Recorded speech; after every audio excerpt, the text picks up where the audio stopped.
مسلمہ نے اسے اپنا متمد خاص بنا لیا تھا۔ یہ شراب اور نسوانی حسن کا جادو تھا۔ خود مسلمہ جس کی شکل و صورت مکرمہ سی تھی اور قد خیز حد تک ٹگنا تھا، عورتوں میں زیادہ مقبول تھا۔ مورخ لکھتے ہیں کہ عورتوں کے لیے اس میں ایک مخصوص کشش تھی، سجا جیسی عورت جو کلوبترا کی طرح جنگی قوت لے کر مسلمہ کو تہ و تیک کرنے آئی۔ معزز ناظرین، ہماری آپ سے ایک چھوٹی سی گزارش ہے کہ ہمارے چینل پر اب تک نئے ہیں تو ہمارے چینل کو سبسکرائب کر دیں، ساتھ بیل آئیکن کے بٹن پہ کلک لازمی کریں اور ویڈیو کو پورا واچ کریں۔ صرف ایک ملاقات میں اس کی بیوی بن گئی تھی۔ یہ مسلمہ کی جسمانی طاقت اور مقناطیسیت تھی۔ اب تو وہ بہت بڑی جنگی طاقت بن گیا تھا۔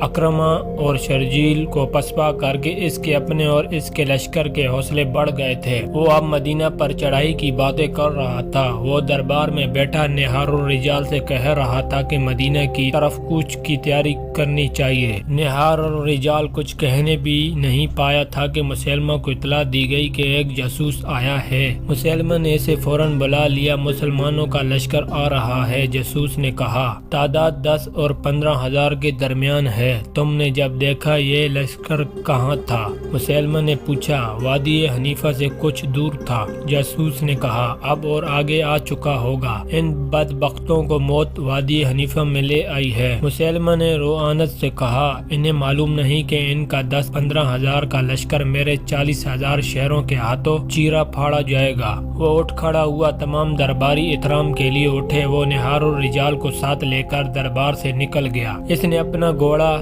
تیار کرایا، نہار الرجال کو ساتھ لیا اور دونوں گھوڑے انہیں یمامہ سے دور لے گئے۔ وہ وادی حنیفہ کی طرف جا رہے تھے۔ اس وادی سے وہ زندہ نہیں نکل سکیں گے۔ رستے میں مسلمہ نے نہار الرجال سے کہا، میری اس پھندے سے وہ واقف نہیں۔ نہار الرجال نے کہکا لگایا اور کہا، آج محمد صلی اللہ علیہ وسلم کا اسلام وادی حنیفہ میں دفن ہو جائے گا۔ وہ آدھا رستہ طے کر چکے تھے کہ آگے سے ایک گھڑ سوار گھوڑا سرپٹ دوڑاتا آ رہا تھا۔ مسلمہ کو دیکھ کر وہ رک گیا۔ یا نبی، گھڑ سوار نے ہانپتی ہوئی آواز میں کہا، مجعہ بن مرآرہ کو مسلمانوں نے قید کر لیا ہے۔ مجعہ کو؟ مسلمہ نے حیرت سے کہا۔ مجعہ کو مسلمانوں نے؟ نہار الرجال نے ڈری ہوئی سی آواز میں کہا، مجعہ کے ٹکر کا ہمارے پاس اور کوئی سالار نہیں۔ مسلمہ نے کہا، مجعہ کا قید ہو جانا ہمارے لیے اچھا شگون نہیں۔ مجعہ بن مرآرہ مسلمہ کا بڑا ہی قابل اور دلیر سالار تھا۔ وہ خالد رضی اللہ تعالیٰ عنہ سے ملتا جلتا تھا۔ مورخوں نے لکھا ہے کہ خالد رضی اللہ تعالیٰ عنہ کے مقابلے میں لڑنے اور جنگی چالیں چلنے کی اہلیت صرف مجعہ میں تھی۔ مجعہ مسلمانوں کے ہاتھ اس طرح چڑھ گیا تھا کہ اس کے کسی قریبی رشتہ دار کو بنی عامر اور بنی تمیم کے کچھ لوگوں نے قتل کر دیا تھا۔ مجعہ نے مسلمہ سے اجازت لی تھی کہ وہ لشکر کے 40 سوار ساتھ لے کر اپنے رشتہ دار کے قتل کا انتقام لے لے۔ مسلمہ اپنے اتنے قابل سالار کو مایوس نہیں کر سکتا تھا، اس نے اسے اجازت دے دی۔ مجعہ اپنے دشمن کی بستی میں گیا اور انتقام لے کر واپس آ رہا تھا۔ اسے معلوم نہیں تھا کہ جس علاقے کو وہ محفوظ سمجھتا تھا وہ اب محفوظ نہیں۔ اس نے اپنے سواروں کو ایک جگہ آرام کے لیے روک لیا۔ وہ سب اپنا فرض کامیابی سے پورا کر آئے تھے۔ گھوڑوں کی زینیں اتار کر وہ لیٹ گئے اور گہری نیند سو گئے۔ خالد کا لشکر اسی طرف آ رہا تھا۔ علی الصبا اس لشکر کا ہروال دستہ وہاں پہنچا جہاں مجعہ اپنے 40 سواروں کے ساتھ گہری نیند سویا ہوا تھا۔ ان سب کو مجاہدین نے جگایا، ان سے ہتھیار اور گھوڑے لے لیے اور انہیں حراست میں لے کر پیچھے خالد رضی اللہ تعالیٰ عنہ کے پاس لے گئے۔ خالد کو معلوم نہیں تھا کہ مجعہ مسلمہ کا بڑا قیمتی سالار ہے۔ خالد رضی اللہ تعالیٰ عنہ اس سے بھی محض سوار یا سپاہی سمجھ رہے تھے۔ انہوں نے دراصل بڑا موٹا شکار پکڑا تھا۔ انہوں نے یہ تو بتا دیا کہ وہ مسلمہ کی فوج کے آدمی ہیں، لیکن مجعہ کا رتبہ ظاہر نہ ہونے دیا۔ کیا تم ہمارے مقابلے کے لیے آئے تھے؟ خالد نے ان سے پوچھا۔ نہیں، ایک نے جواب دیا، ہمیں تو معلوم ہی نہ تھا کہ مسلمانوں کا لشکر آ رہا ہے۔ ہم بنی عامر اور بنی تمیم سے اپنے ایک خون کا بدلہ لینے گئے تھے۔ میں نے مان لیا، خالد نے کہا، میں تمہاری جان بخشی کر سکتا ہوں۔ اب میرے اس سوال کا جواب دو کہ تم کسے اللہ کا سچا رسول مانتے ہو اور کس پر ایمان رکھتے ہو؟ بے شک مسلمہ اللہ کا سچا رسول ہے، ایک سوار نے جواب دیا۔ خدا کی قسم، خالد نے کہا، تم میری توہین کر دیتے تو میں تمہیں بخش دیتا۔ اپنے رسول صلی اللہ علیہ وسلم کی توہین کو میں کس طرح برداشت کر سکتا ہوں۔ تم اپنے رسول کو مانو، ہم اپنے نبی کو مانتے ہیں۔ مجاع نے کہا، اصل بات بھی یہی ہے کہ مسلمہ رسالت میں محمد صلی اللہ علیہ وسلم کا برابر کا حصہ دار ہے۔ ہم سب کا عقیدہ یہی ہے کہ سواروں نے کہا، ایک نبی تم میں سے ہے، ایک نبی ہم میں سے ہے۔ خالد نے تلوار کھینچی اور ایک ہی وار سے ایک سوار کا سر اڑا دیا اور حکم دیا کہ سب کو قتل کر ڈالو۔ خالد کے آدمی آگے بڑھے اور مجاع کو پکڑ کر اس کا سر کاٹنے کے لیے جھکا دیا۔ اسے قتل کرنے والے کی تلوار ہوا میں بلند ہوئی۔ ہاتھ روک لو! قیدی سواروں میں سے ایک جس کا نام ساریہ بن عامر تھا چلایا، اس آدمی کو زندہ رہنے دو، یہ تمہارے کام آ سکتا ہے۔ تب انکشاف ہوا کہ مجاع بنو حنیفہ کے سرداروں میں سے ہے، لیکن یہ پھر بھی نہ بتایا گیا کہ یہ سالار بھی ہے۔ خالد دور اندیش تھے، کسی قبیلے کا سردار بڑا قیمتی یرغہ مال ہوتا ہے، اسے کسی نہ کسی موقع پر استعمال کیا جا سکتا تھا۔ خالد مجاع کے پاؤں میں بیڑیاں ڈلوا کر اسے اپنے خیمے میں لے گئے اور اسے اپنی بیوی لیلا کے حوالے کر دیا، باقی سب کو قتل کرا دیا۔ مسلمہ کے لیے مجاع کی گرفتاری کوئی معمولی نقصان نہیں تھا، لیکن وادی حنیفہ وہ پھندا تھا جو اس نقصان کو پورا کر سکتا تھا۔ اس کے علاوہ مسلمہ کے لشکر کی تعداد 40,000 تھی اور مسلمانوں کی تعداد 13,000 تھی۔ مسلمہ کے پاس گھوڑ سوار اور شتر سوار دستے زیادہ تھے۔ بعض مورخوں نے مسلمہ کے لشکر کی تعداد 30,000 لکھی ہے، بہرحال تعداد 40,000 سے زیادہ تھی، کم نہ تھی۔ خالد کی ایک کمزوری تو یہ تھی کہ لشکر کی تعداد خطرناک حد تک کم تھی، دوسری کمزوری یہ کہ وہ اپنے مستقر سے بہت دور تھے، یہاں کمک اور رسد کا پہنچنا ممکن نہیں تھا۔ انہیں صرف ایک سہولت حاصل تھی، اس علاقے میں پانی اور جانوروں کے لیے ہرے چارے کی کمی نہیں تھی۔ وہ زرخیز کھیتوں اور باغوں کا علاقہ تھا۔ مسلمہ کو ہرے بھرے کھیتوں اور باغوں کا غم کھا رہا تھا۔ اس نے نہار الرجال سے کہا کہ وہ ایسے انداز سے لڑنا چاہتا ہے کہ مدینے کا لشکر بستیوں کو، کھیتوں کو اور باغوں کو نہ اجاڑ سکے۔ تاریخوں میں لکھا ہے کہ مسلمہ کسی قسم کا تذبذب، اضطراب یا پریشانی میں مبتلا نہ تھا۔ وہ اس طرح سے بات کرتا تھا جیسے اسے اپنی فتح کا یقین ہو۔ وہ بڑی موضوع بنیادوں پر کھڑا بات کر رہا تھا۔ اس کا 40,000 کا لشکر برتر بھی تھا اور یہ سب مسلمہ کے نام پر جانیں قربان کرنے والے لوگ تھے۔ مسلمہ کی نبوت کا تحفظ ان سب کے لیے جنون بن چکا تھا۔ خالد پھندے میں آنے والے سالار نہیں تھے، موتا میں وہ پھندے میں آ چکے تھے، یمامہ کے علاقوں سے وہ واقف نہیں تھے۔ انہوں نے دیکھ بھال اور آگے کی زمین کا جائزہ لینے کے لیے ایک پارٹی بھیج دی تھی۔ رات کو اس پارٹی نے جو رپورٹ دی، اس کے مطابق خالد نے اپنے راستہ بدل دیا تاکہ حنیفہ کی وادی کے اندر سے نہ گزرنا پڑے۔ وہ ذرا دور کا چکر کاٹ کر آگے نکل گئے۔ مسلمہ نے بھی دیکھ بھال کا انتظام کر رکھا تھا۔ اس سے اطلاع ملی کہ مدینہ والے آگے نکل گئے ہیں، تو اس نے اپنا لشکر بڑی تیزی سے عقربہ کے میدان میں منتقل کر دیا۔ خالد کی نظر اسی میدان پر تھی، لیکن دشمن پہلے پہنچ گیا تھا۔ خالد نے ایک جگہ دیکھ لی جو میدان سے بلند تھی، تو اس نے اپنا لشکر بڑی تیزی سے عقربہ کے میدان میں منتقل کر دیا۔ خالد کی نظر اسی میدان پر تھی، لیکن دشمن پہلے پہنچ گیا تھا۔ خالد نے ایک جگہ دیکھ لی جو میدان سے بلند تھی، انہوں نے وہاں اپنا لشکر روک لیا، وہاں سے وہ مسلمہ کے پڑاؤ کو اچھی طرح دیکھ سکتے تھے۔ مسلمہ نے اسی میدان کو بہتر اور محفوظ سمجھا تھا۔ ایک تو اس نے اپنے لشکر کا تمام تر ساز و سامان اور مال و اسباب اپنی خیمہ گاہ سے پیچھے رکھا تھا، دوسرا یہ کہ کھیتیاں اور باغات بھی لشکر کے پیچھے تھے، ان سب کی وہ بڑی اچھی طرح سے حفاظت کر سکتا تھا۔ اس نے یہ بھی دیکھ لیا تھا کہ خالد یہاں سے آگے یمامہ کو بڑھے تو وہ ان پر عقب سے حملہ کر دے گا۔ خالد رضی اللہ تعالیٰ عنہ بھی اس صورت کو بھانپ چکے تھے کہ وہ یہاں سے آگے بڑھے تو مارے جائیں گے۔ مسلمہ نے اپنے لشکر کو 3 حصوں میں تقسیم کر دیا۔ اس نے دائیں حصے کی قیادت نہار الرجال کو دی، بائیں حصے کا سالار محکم بن زفیل تھا اور درمیان میں یعنی قلب میں وہ خود رہا۔ اس نے اپنے بیٹے کو جس کا نام شرجیل تھا کہا کہ وہ لشکر سے خطاب کرے۔ ایک شرجیل بن حسنہ خالد رضی اللہ تعالیٰ عنہ کے لشکر کا سالار تھا۔ مسلمہ کے بیٹے کا نام بھی شرجیل تھا۔ شرجیل گھوڑے پر سوار ہوا اور اپنے لشکر کے تینوں حصوں کے سامنے باری باری جا کر کہا، اے بنو حنیفہ، آج اپنی آن اور اپنی آبرو پر مر مٹنے کا وقت آ گیا ہے۔ خدا نے تمہارے نبی کو نبوت دی ہے، آج اپنی نبوت اور آبرو کی خاطر اس طرح لڑو کہ مسلمانوں کو پھر کبھی تمہارے سامنے آنے کی جرات نہ ہو۔ اگر تم نے پیٹھ دکھائی تو دشمن تمہاری بیویوں، تمہاری بہنوں اور تمہاری بیٹیوں کو لونڈیاں بنا لے گا، اور اس زمین پر ہی جو تمہاری زمین ہے ان کی آبرو لوٹے گا۔ کیا تم یہ منظر برداشت کرو گے؟ مسیلمہ کے لشکر کو جیسے آگ لگ گئی ہو، وہ مسیلمہ کے نعرے لگا رہے تھے، گھوڑے کھر مار مار کر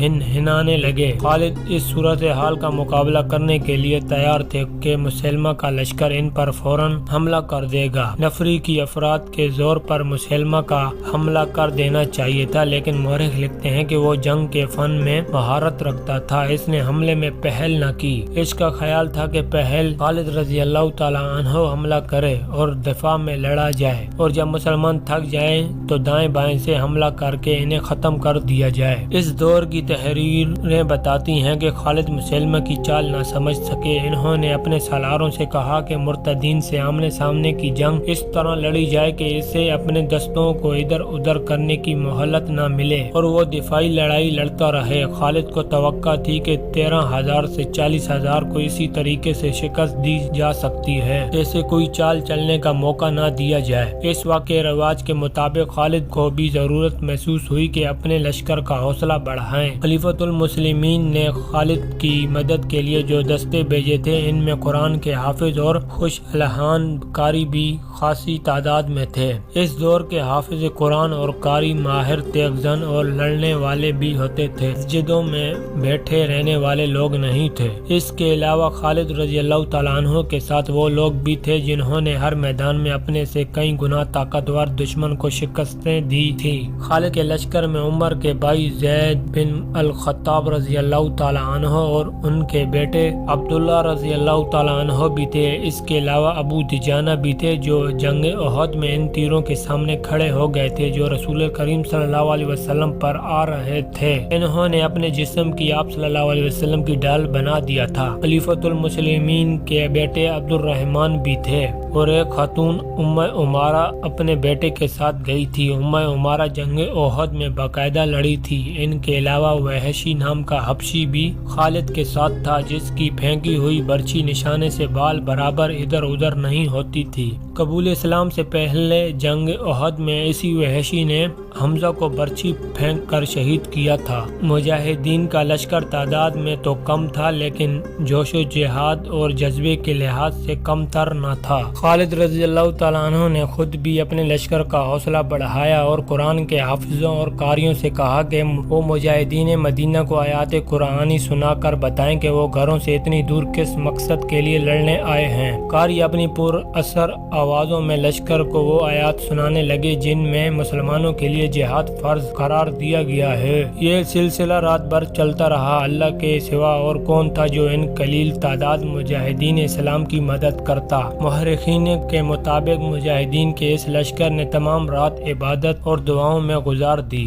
دسمبر 632 عیسوی کے تیسرے ہفتے کی ایک صبح طلوع ہوئی تو خالد رضی اللہ تعالیٰ عنہ نے مسیلمہ کے لشکر پر حملے کا حکم دے دیا۔ خالد نے بھی اپنے لشکر کو 3 حصوں میں تقسیم کر رکھا تھا۔ قلب کی قیادت انہوں نے اپنے پاس رکھی تھی۔ ایک طرف ابو حذیفہ رضی اللہ تعالیٰ عنہ اور دوسری طرف زید بن خطاب رضی اللہ تعالیٰ عنہ تھے۔ مسلمان جس قہر و غضب سے حملہ آور ہوئے اور جس بے جگری سے لڑے وہ دیکھ کر خالد کو امید باندھ گئی کہ وہ مرتدین کے لشکر کو اکھاڑ پھینکیں گے۔ خود خالد رضی اللہ تعالیٰ عنہ سپاہیوں کی طرح لڑ رہے تھے لیکن خاصا وقت گزر جانے کے بعد بھی مسلمہ کا لشکر جہاں تھا وہیں رہا۔ بہت سے مجاہدین پہلے حملے میں ہی شہید ہو گئے۔ ان دن گزرتا جا رہا تھا، میدان جنگ کا قہر بڑھتا جا رہا تھا۔ ایک شور تھا، چیخو و پکار تھی، کربانگ آہ و بکا تھی جو زمین و آسمان کو ہلا رہی تھی۔ مسلمہ کا لشکر گھوم پھر کر لڑ رہا تھا۔ اس کی کوشش یہ تھی کہ مسلمانوں کو گھیرے میں لے کے اور مسلمانوں کا عزم یہ تھا کہ مرتدین کے اس لشکر کے قدم اکھاڑنے ہیں